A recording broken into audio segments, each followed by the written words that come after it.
The chilled wind of early December brushed through the cracked window pane of the small, rented apartment in South Texas. Richard Lane sat hunched over his worn-out laptop, eyes heavy with exhaustion.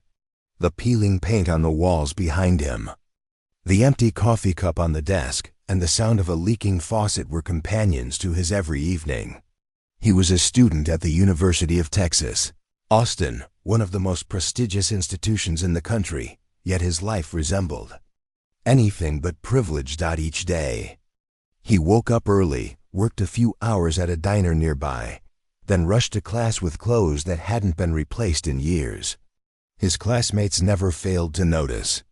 Most of them came from wealthy backgrounds, wearing branded clothes, carrying iPhones, and driving luxury cars. Richard had none of that. His phone was cracked. His jeans were patched. His shoes had seen better years. Laughter behind his back had become a daily melody in class. And often, it came from the same group. Tyson, the arrogant son of a senator. Sasha, a fashion-obsessed influencer. And Brent, the gym rat who took pride in showing off. But amidst that cruel noise, there was one constant warmth. Elena Moore, a strikingly intelligent and graceful girl with hazel eyes and a calm voice. She loved Richard not for his bank balance, but for his mind, his honesty, and his quiet dreams. They often studied together. Sometimes she paid the bill when he hesitated. She defended him in front of others and offered him dignity when no one else did. And that's why her betrayal cut the deepest. It started on a Thursday, 2 days after Richard's birthday. Though he had ignored it like every year, he had no means for cake or celebration. That afternoon, in the university's coffee lounge, Tyson and Sasha were again mocking his torn bag when Elena stood by watching. They joked about how he probably lived in a rat's cave, and how someone like Elena was wasting herself on a loser. To Richard's horror, Elena didn't defend him this time. Instead, she looked away, sighed, and said quietly, "Maybe. Maybe they're right." He thought he hadn't heard her right. Later that day, outside the library, she stood beside him and with a look of discomfort, said, "Richard, I can't do this anymore. I'm exhausted. People talk, and honestly, you don't even try to fit in. You don't belong here the way others do.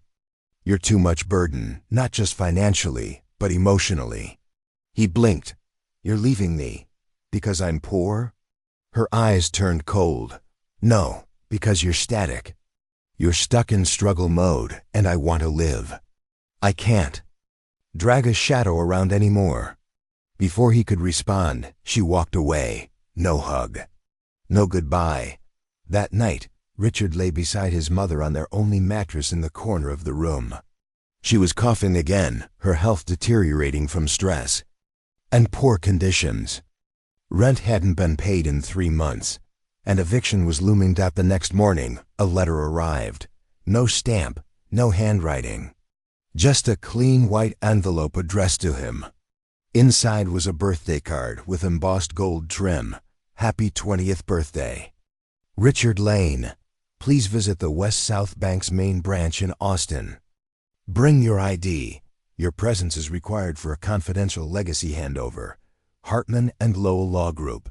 He stared blankly. A scam? A joke? But something deep in his chest stirred. A flicker of memory. His grandfather, now long gone, used to say strange things when Richard was young. Something about birthdays being more than just age, curious and desperate. Richard decided to go. The bank branch sat in a polished glass building, guarded by suited security and marble interiors. Richard felt like a stain on its pristine white floor. The receptionist eyed him with suspicion, hesitating before checking his ID and calling the manager. "Mr. Lane?" said Mr. Ellison, the gray-haired branch manager, with a surprised tone. "This way, please." He was escorted to a private office. There, after a long biometric scan, retinal check, and liar confirmation, something unbelievable happened. The system beeped, and Mr. Ellison leaned back in his chair. "My God," he whispered, "you're Richard Lane. You're him, Richard frowned. Him who? Mr. Ellison turned the screen toward him. You are the only grandson of Theodore Lane, former chairman of Lane Therapeutics, one of the largest pharmaceutical conglomerates in the country. Your grandfather passed away when you were a child. He created a trust that activates when you turn 20. Richard was frozen.